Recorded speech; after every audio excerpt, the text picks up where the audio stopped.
You gotta get a quantum handle on time. And you have to live in 3D. At the same time you do this, this is difficult. To be content with the light that you have, and not what you thought you might be doing, the book that never showed up, the healing center that never occurred. And we sit there looking at your light, magnificent love that you have for humanity, the non-judgmental part of you that has changed so much. I'm talking to individuals in the room, and you know I am. How much you have changed. What do you call that? What do you call that? And now I'll give you the final one.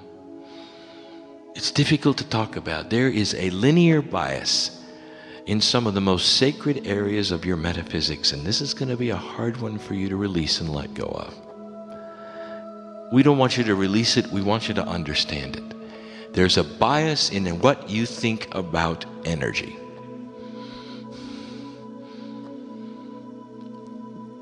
Think about it. You assign energy in a linear fashion to specific things. Let us take numerology, for instance, a very high science, but it's not quantum. It helps you a great deal. We've spoken of it. We teach it. Each number has a singular kind of energy to it. How singular? Do you see what I'm saying? How they combine becomes more quantum. But still, you're assigning linear numbers to energies. That is a 3D process. It works. It's good for you. Very metaphysical. You're not going to like the next one. For some of you live by these things. The energy of the stones, the crystals, the rocks. And you compartmentalize them. You actually put them in bins. And you look at one kind and say, well, this kind will ground you, and this kind is good for your consciousness thinking. This one will help you to think higher. This one will do that. This one will do that. And so you grab a handful of all of them, put them around yourself and say, good luck. And you do, you know you do. I've been to your house.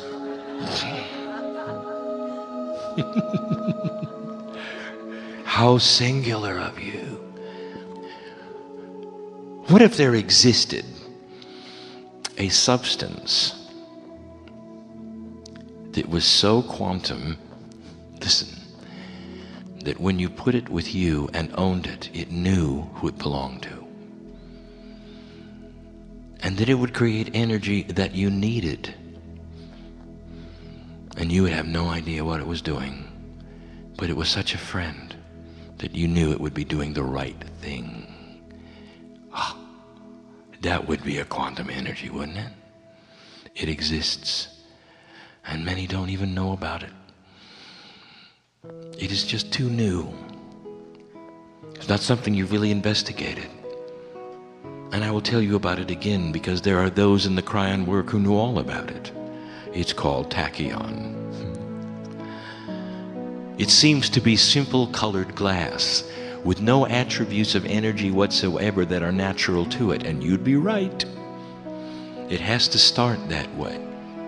It has to start neutral so that the tachyon energy can be imbued into that. And there it sits, neutral, feelable by those who know energy, but ready with its color, with its beauty, to be owned by a human being.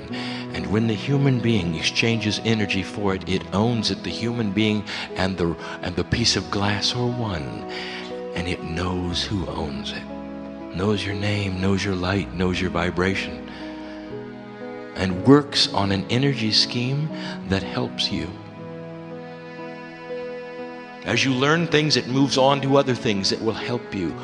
It is not a strong, strong energy, so much that it would bother you. It is sweet energy. It is gentle energy. It is modest energy. But it's quantum. Now there are other energies on the planet being developed like that. Some involve pendulums that actually create energies because of their shape that refer to the actual Merkaba. Look for these kinds of things, and in their quantumness, look for this, that there is no singular attribute when you ask, what does it do? And the one who knows will say, whatever you need. That's quantum. Now, as you start to cross into meditation, and with this we close, when you start to cross into meditation and you're crossing the bridge, you're going to meet an energy there.